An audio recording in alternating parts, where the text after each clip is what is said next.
барабыз. Буюрса 1-2 жыл иштеп эле кайра келип калам. Эми балам, биякта эле жумушуң жакшы эмес беле? Эми кантейин эми? Жок. Аман сен барып кел. Баш кийимди башыңа түшүрбө. Кулагың üşүт, суук тиет. Соң балам.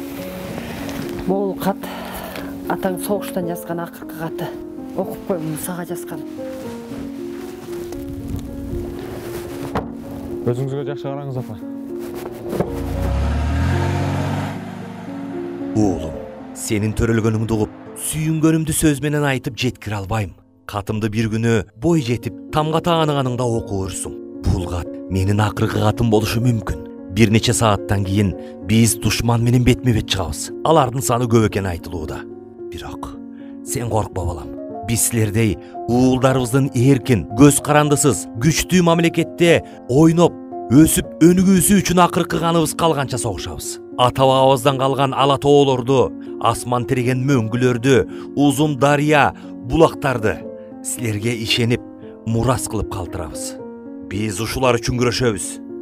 Силер муну унутпай, мамлекетибиздин ар бир ташына аяр мамиле жасап, өнүгүү багытына бүт күчүңөрдү жумшагыла.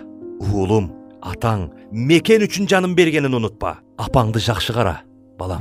Байке, токтоп коесузбу ушул жерден? Аэропортко бармак эмес беле? Барбай калдык, байке, токтоп коесузбу? Байке, мен билимимди, акылымды, жаштык күч-кубатымдын баарын ата мекениме ардоону туура көрдүм.